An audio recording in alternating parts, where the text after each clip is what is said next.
పరివాహక ప్రాంతంలో ఈ దెబ్బతింది.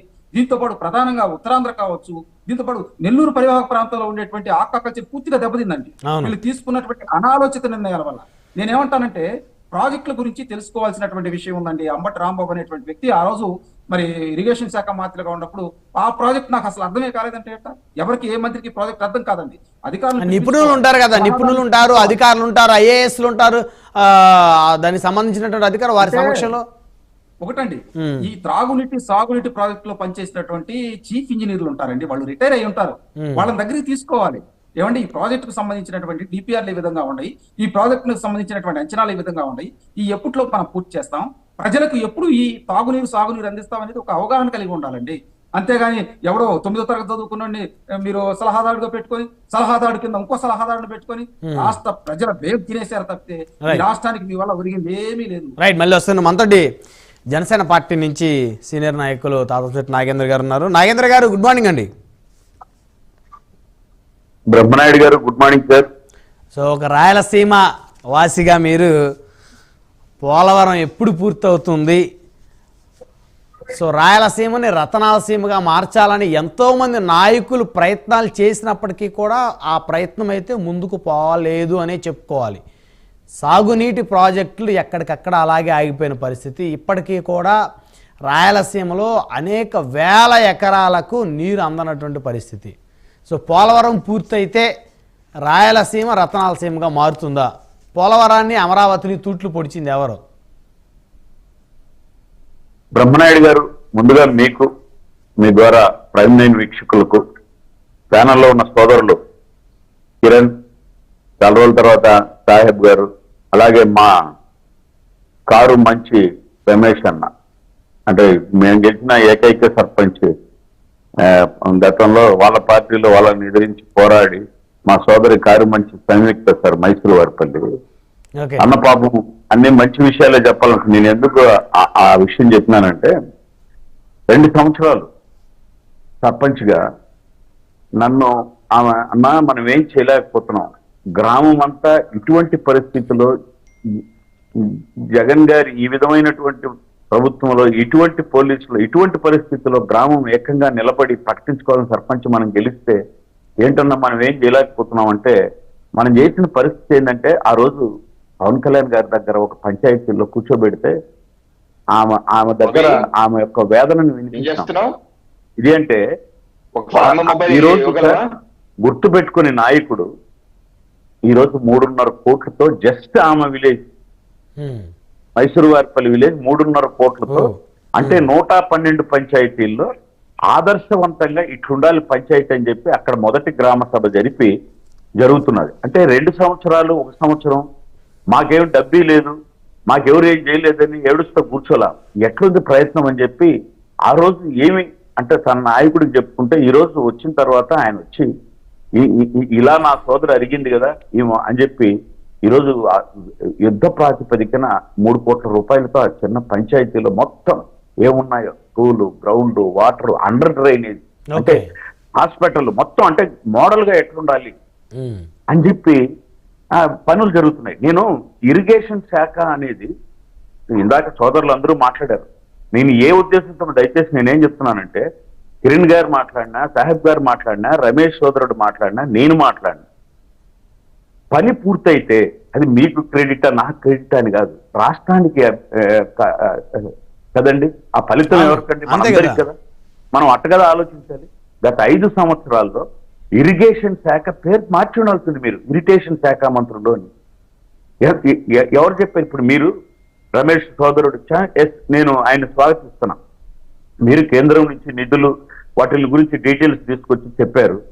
మరి మీకున్న దాంట్లో ఒక 5%, 10% వాళ్ళకి ఇంగిత జ్ఞానం ఉన్నా ఆ విధంగా ఛాలెంజ్లు చేస్తారని, వీ విల్ ఫినిష్ 2020-21 మాకేం పని కేంద్రంతో, 22 ఒక టీఎంసీ, ఒక మంత్రికి ఏమో టీఎంసీలు అంటే తెలియదు, క్యూసెక్కులు అంటే తెలియదు, ఇంకొక మంత్రికి ఏమో ఆయన చాలా నీట్గా చెప్తున్నాడు copper dam, upper coffer dam, lower copper dam అని, డయాఫ్రమ్ వాల్ అంటే తెలియదు. ఏంది ఇది కాపర్ డ్యామ్ అని అడుగుతాడు ప్రజల్లోకి వచ్చి.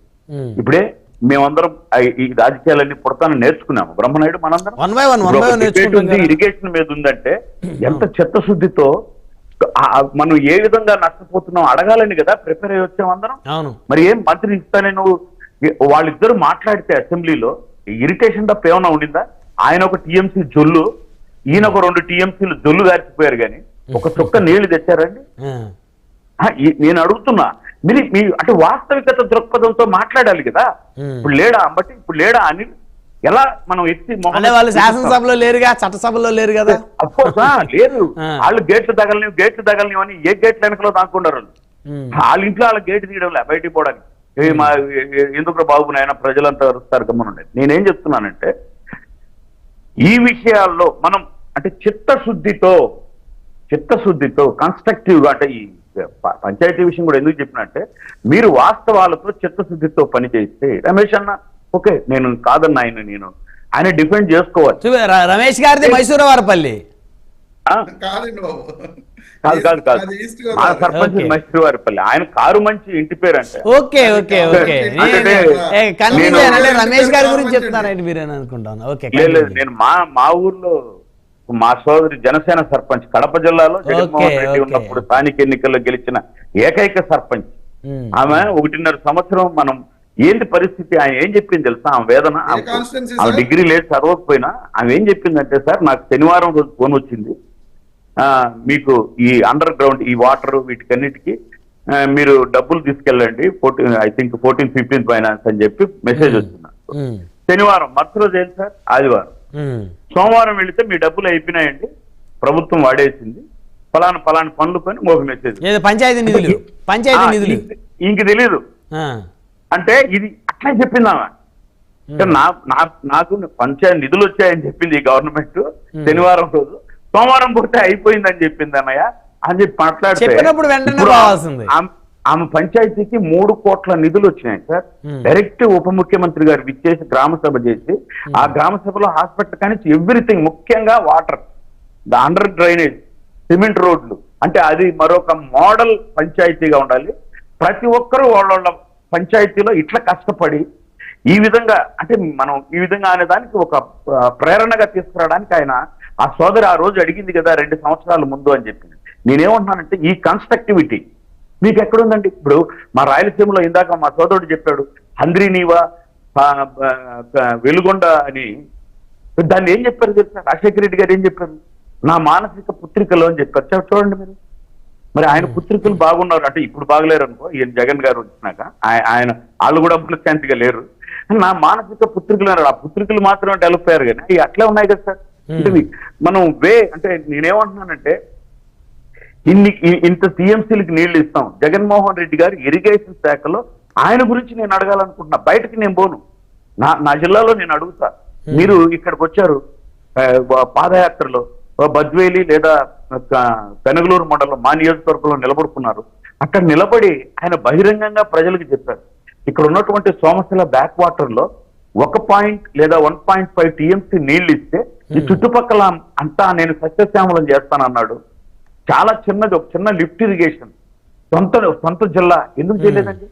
పోనీ నువ్వు కొత్తగా లిఫ్ట్ ఇరిగేషన్ చేయలేదు, నువ్వు మాట ఇచ్చినావు వదిలేద్దాం అనుకున్నావు, ఓట్లు కాదు.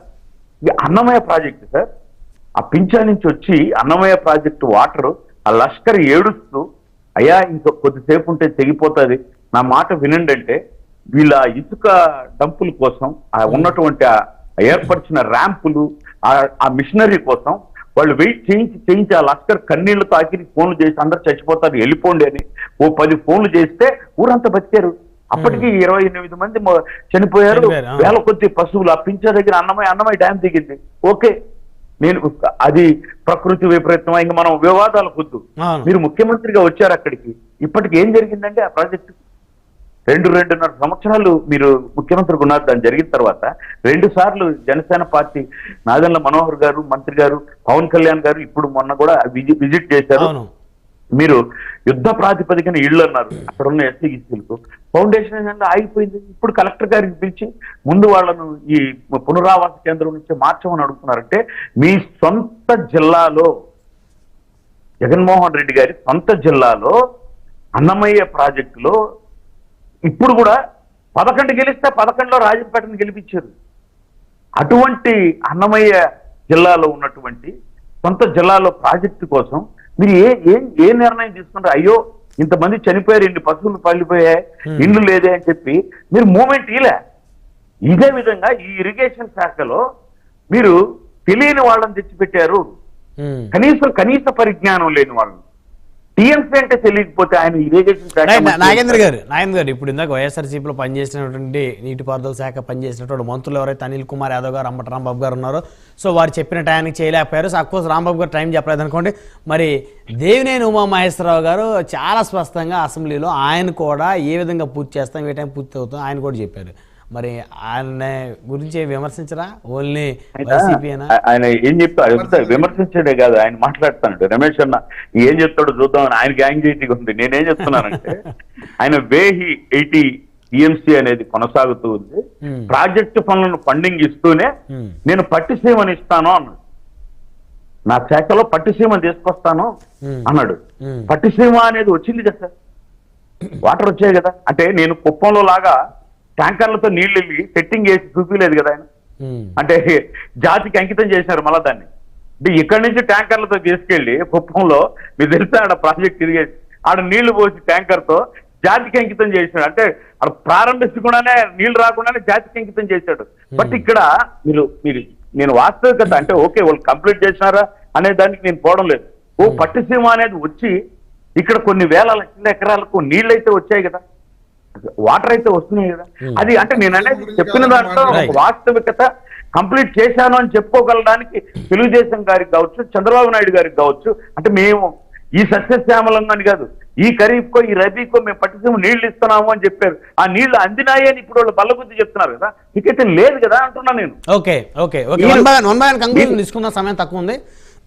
రవికిరణ్ గారు కంక్లూజన్ ఉండే ఈ బడ్జెట్లో నీటిపారుదల ప్రాజెక్టు నిర్వహణ కోసం 14,637 కోట్లు కేటాయించినట్టు తెలుస్తూ ఉంది. సో సరిపోతాయా అంటే దీంట్లో పోలవరానికి ఎంత వెచ్చించవచ్చు సార్? అంటే పోలవరానికి ముందే ఇచ్చేసారు కదా సార్ కేంద్ర ప్రభుత్వం. ముందు ఇంకా ఇందులో నుంచి ఏమి వివరాలు ఉన్నాయి? పోలవరానికి ఆల్రెడీ అకౌంట్ లో ఉన్నాయి.